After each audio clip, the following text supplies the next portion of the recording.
ఒక్కసారి కొమ్మూరి గోల్డ్ కి కాల్ చేయండి. తాకట్లో ఉన్న మీ బంగారాన్ని విడిపించి మార్కెట్ ప్రైస్ కి వాళ్ళు కొనుక్కుని మిగతా డబ్బులు మీకు ఇచ్చేస్తారు.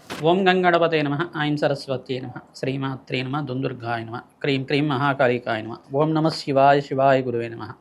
యా దేవీ సర్వభూతేషు మాతృరూపేణ సంస్థితా నమస్తస్యై నమస్తస్యై నమస్తస్యై నమో నమః.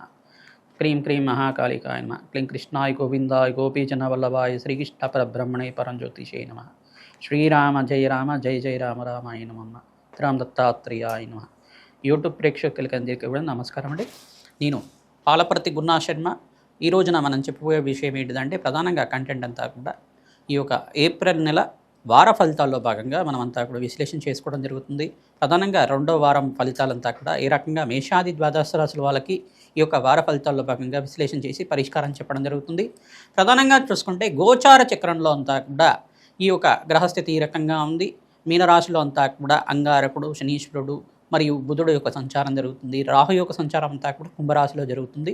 ప్రధానంగా చూసుకుంటే ఈ వారం మధ్యలో మనకి ప్రధానంగా చూసుకుంటే ఈ యొక్క గ్రహస్థితి అంతా కూడా సూర్య భగవానుడు అంతా కూడా ఈ యొక్క 14వ తారీఖు తర్వాత అంతా కూడా మేషరాశిలో అంతా కూడా సంచారం చేయడం జరుగుతుంది. ఉచ్చస్థానంలో మార్పు జరగడం జరుగుతుంది. ప్రధానంగా చూసుకుంటే ఇక్కడ బృహస్పతి సంచారం అంతా కూడా మిథున రాశిలో సంచారం జరుగుతుంది. కేతు యొక్క సంచారం అంతా కూడా ఈ యొక్క సింహరాశిలో సంచారం జరుగుతుంది.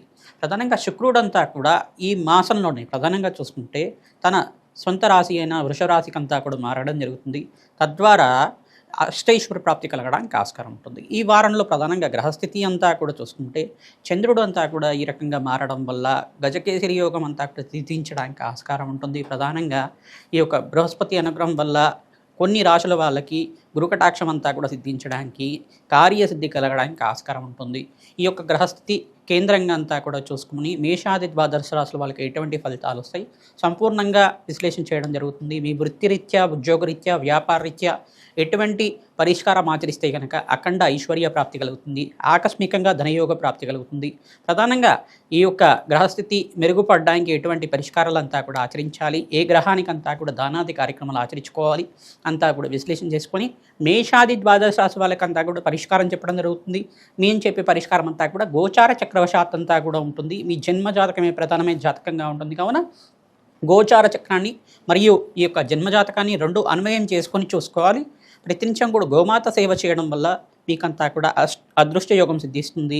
అఖండ ఐశ్వర్య ప్రాప్తి కలుగుతుంది. అదృష్ట లక్ష్మి యొక్క అనుగ్రహం వల్ల మీకంతా కూడా ధన ధాన్యాది సమృద్ధి కలగడానికి ఆస్కారం ఉంటుంది.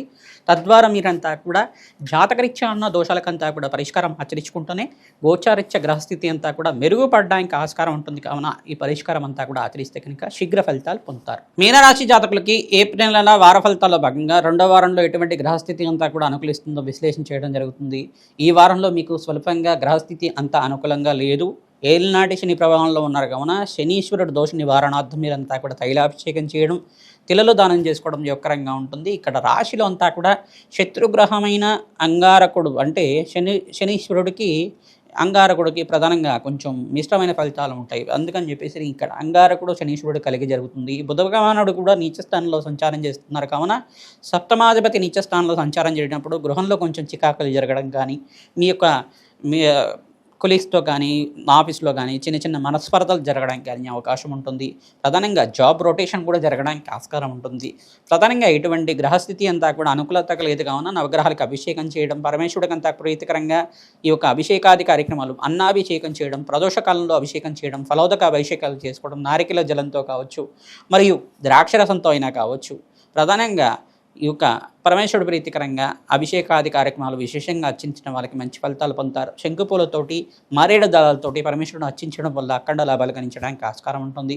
ప్రధానంగా దత్తాత్రేయ ఆరాధన చేసుకోవడం, దత్తాత్రేయ చరిత్రను పారాయణం చేసుకోవడం, దత్తాత్రేయ కవచాన్ని వినడం కానీ చేస్తుండడం వల్ల సకల కార్యసిద్ధి కలగడానికి ఆస్కారం ఉంటుంది. స్వల్పంగా మిశ్రమైన ఫలితాలు ఉన్నాయి. ప్రధానంగా చూసుకుంటే శ్రమతో కూడిన సంపాదన పెరుగుతుంది, శ్రమాధికంగా ఉంటుంది. తద్వారా మీరంతా కూడా ఈ గ్రహస్థితి అనుకూలత లేదు కాబట్టి నవగ్రహాలకంతా కూడా జపాలు దానాలు ఆచరించడం వల్ల మంచి లాభాలు గణించడానికి ఆస్కారం ఉంటుంది.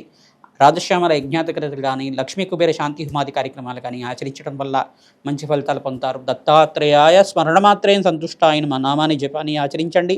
ఓం అరుణాచలేశ్వరాయ నమః, ఓం అరుణాచలేశ్వరాయ నమః, ఓం అరుణాచలేశ్వరాయ నమః అనే నామాన్ని కూడా ప్రతినిత్యం కూడా అర్చించడం వల్ల నామస్మరణ మాత్రం చేతిన అఖండ పుణ్యయోగం కలుగుతుంది. తద్వారా మీకంతా కూడా లాభాలు గణించడానికి ఆస్కారం ఉంటుంది. వారాంతంలో మీకంతా కూడా మంచి శుభవార్త వినడానికి ఆస్కారం ఉంటుంది. పుణ్యక్షేత్ర దర్శనాలు చేసుకోవడానికి ప్రయత్నం చేయండి. మీకంతా కూడా ఏలినాటి శని ప్రభావం అంతా కూడా తగ్గి యోగకరంగా మారడానికి ఆస్కారం ఉంటుంది. కర్మదోష నివారణార్థం మీరంతా కూడా అన్నదానం చేయడం వల్ల అఖండ శుభ ఫలితాలు పొందడానికి ఆస్కారం ఉంటుంది. ధనధాన్యాది సమృద్ధి కలగడానికి ఆస్కారం ఉంటుంది. కులదేవతారాధన అర్చించండి. వెంకటేశ్వర స్వామి వారికి తులసి మారాధన సమర్పించడం వల్ల అఖండమైన ఐశ్వర్య ప్రాప్తి కలుగుతుంది. అఖండమైన పుణ్యయోగ ప్రాప్తి కలుగుతుంది. సకల గ్రహదోష నివారణ అవ్వడానికి ఆస్కారం ఉంటుంది. ప్రతినిత్యం కూడా దేవాలయ ప్రాంగణంలో అన్నదానం చేయడానికి ప్రయత్నం చేయండి. బీద వాళ్ళకి అన్నదానం చేయడానికి ప్రయత్నం చేయండి. గోమాత సేవ చేయడానికి ప్రయత్నం చేయండి. ప్రధానంగా పక్షులకంతా కూడా ఆహారం పెట్టడానికి ప్రయత్నం చేయండి. తద్వారా మీకంతా కూడా లాభాలు గణించడానికి ఆస్కారం ఉంటుంది. అఖండమైన ఐశ్వర్య ప్రాప్తి, ఆకస్మికంగా ధనయోగ ప్రాప్తి కలగడానికి ఆస్కారం ఉంటుంది. శ్రీమాత్రే నమః.